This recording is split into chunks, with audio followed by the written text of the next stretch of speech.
Hey guys, Jesse from Fulla Strength and Conditioning here with tip number 58 of my 90 fitness tips in 90 days.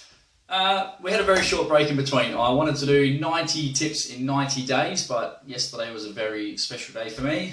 I got engaged yesterday, so that's been a much bigger priority than getting this content out to you. So that was that. That was yesterday. I'm a very happy man. Got myself a lovely lady. So today's tip, guys, this was actually inspired from a lady I actually never met before this morning. So I was down at the gym. I had just finished doing a training session with a client, and basically I asked her what her goals were because I'm hosting a body scan event down at the gym that I work from. So I was just walking around with my clipboard, seeing if there's any interest, to see if people wanted to find a starting block where they are and then use the body scan to assess whether the training's effective or not. So we got talking and I was speaking to her for about 5 to 10 minutes, just, asking her what her goals were, why she goes to the gym, and what she was looking to achieve, basically. And for her, she's not worried about the number on the scales, which is fine. That's fantastic. There's no right or wrong.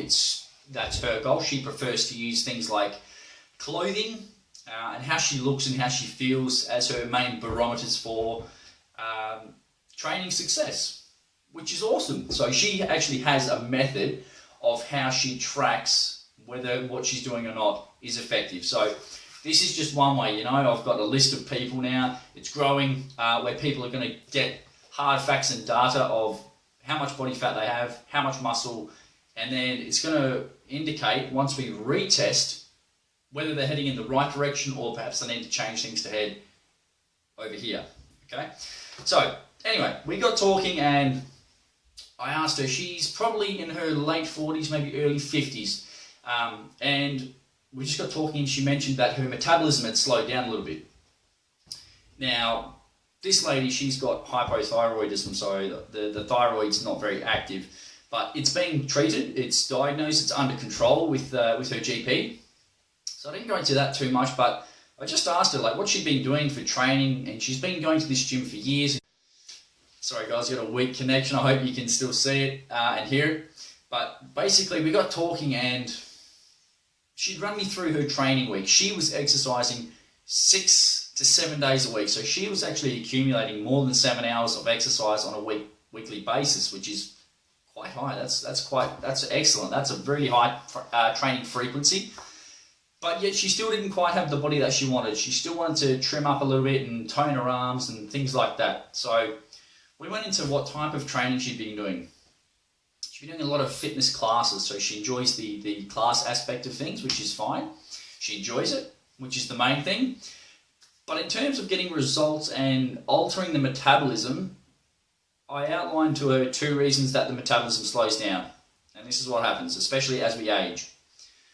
1, we lose muscle mass. Okay, so muscle is metabolically active, meaning that we actually need calories just to maintain it. Okay, so that's the first thing. As we age, some people play sports, you're working certain muscles, so when you stop doing certain activity, obviously those muscles atrophy. They waste away. So that's one reason, if we lose muscle mass, the metabolism is going to go down. The second thing, protein intake. Protein is the building block for muscle, and if we don't have enough of it, we don't maintain and we don't build muscle. So it compounds that first point. If we don't have resistance training and we don't have muscle, the metabolism goes down. If we don't have protein to maintain that muscle, the protein goes down again. So you see, those two points go hand in hand. So my advice to her was not to change a great deal, but to maybe just incorporate a little bit more protein into her day-to-day eating. So whether it be having, eggs for breakfast instead of porridge. Okay, and then whether it be just adding 1 weight training session per week, an extra just 1 session dedicated to lifting.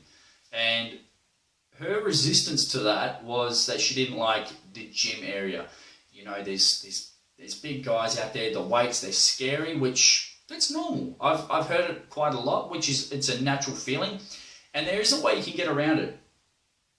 Go in there with a friend, or go in there with the help of a trainer that makes you feel comfortable in that environment. So it's not to say you don't have to go and lift the heavy weights. You don't have to go and get massive. All you need is someone to sort of, in a sense, hold your hand and just go in there with you and take you along the journey. So whether it be training with a friend and basically doing what they do, or go in there with a trainer who can design a program specific for your needs. So this is where a training program comes in handy. But those two things can speed up your metabolism. Increase resistance training, so you lift weights, doesn't have to be massively heavy, but something challenging, and increase your protein intake. Things like eggs, tofu, meat, chicken, turkey, fish, things of that nature. If you can incorporate them on a day-to-day basis, you will speed up your metabolism. Okay, that is my tip for today, guys. Tip 58. A little bit long-winded. I hope the connection has lasted. My connection is weak. Facebook is telling me, it's got a little note saying your connection is weak, but I hope it's clear enough for you. If you have any questions on how to actually implement this and what exactly you want, like right down to the nitty-gritty, comment below. I'll respond. Okay, I'll read it. I'll respond as best as I can, and hopefully that'll help you out to speed up your metabolism. Okay, thanks for watching and listening, guys. I'll speak with you tomorrow.